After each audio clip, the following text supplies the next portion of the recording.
হুগলি নদী জল পরিবহনের যারা কর্মচারী তারা পুজোর আগেই তাদের সমস্ত স্যালারি পেয়ে আমাদের দপ্তর থেকে আমরা একটা টাকা ফাইন্যান্স সেক্রেটারি ক্লিয়ারেন্স দিলেন, আমরা স্যাংশন করলাম, সেটা 1,80,00,000 যাতে ওদের পুজোর আগে স্যালারিটা। পুজোর আগে একথা বলেছিলেন মন্ত্রী অরূপ রায়, আর পুজোর পর এ ছবি দেখতে হলো বাংলাকে। এই যে যারা থালা বাটি নিয়ে রাস্তায় রাস্তায় ভিক্ষা করছেন তাদের অধিকাংশই হুগলি নদী জলপথ পরিবহন সমবায় সমিতির কর্মচারী। তাদের অভিযোগ 2 মাসের বেতন বকেয়া, বাড়িতে কার্যত হাড়ি চড়ছে না।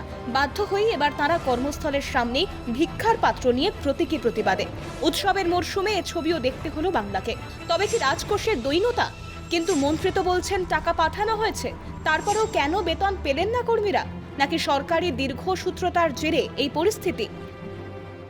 পরিবহন ওরা ওদের যে ইনকাম, সেই ইনকাম থেকে ওদের মাইনে পাবে। সমস্ত সোসাইটি, রাজ্যে যত 30,000 কোঅপারেটিভ সোসাইটি আছে, সব সোসাইটি তাদের ইনকাম থেকে তাদের স্যালারি হয়।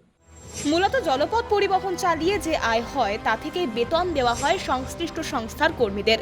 লকডাউনের অনেকটা সময় জলপথে যাত্রী পরিবহন বন্ধ ছিল, তার জেরে জলপথ পরিবহনে আয়ও কার্যত বন্ধ ছিল। তার জেরেই কি কর্মীদের বেতন অনিয়মিত হয়ে যায়? এদিকে বেতন মিটিয়ে দেওয়ার জন্য মন্ত্রীর কাছেও গিয়েছিলেন কর্মীরা, কিন্তু মন্ত্রী কি শুনেছেন তাদের কথা? সবাই মন্ত্রী বলছে আমি সরকারি অফিসার পাঠিয়েছি, এবার ও বুঝবে, আমরা জানি না, আমি জানি না, আমি অফিসার পাঠিয়েছি, টাকা পাঠিয়ে দিয়েছি, উনি বুঝবে, আমি জানি না। গেছিলেন, তাড়িয়ে দিয়েছে, বলছে না আমি জানি না, আমি আর কিছু করতে পারবো না, আমি টাকা দিয়ে দিয়েছি। থালে নিয়ে রাস্তায় নেমে পড়েছি, কি করব? আমাদের পরিবার পরিজন আছে, বাড়িতে বাচ্চা কাচ্চা আছে, কতগুলো লোক সুইসাইড করে। কতটা অসহায় হলে তবে কোনো মহিলা কর্মী এভাবে ভিক্ষার পাত্র নিয়ে রাস্তায় নামতে বাধ্য হন? প্রশাসক আছেন, তিনি এখানে আসছেনও না।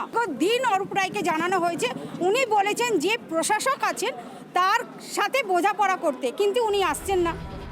কলেজের অস্থায়ী কর্মীরা জেলায় জেলায় অনশনে বসেছেন, টেট উত্তীর্ণরাও নেমেছেন আন্দোলনে। এবার হুগলি নদী জলপথ পরিবহন সমবায় সমিতির কর্মচারীরা রাস্তায় নামলেন ভিক্ষার পাত্র নিয়ে। কি জবাব দেবে সরকার?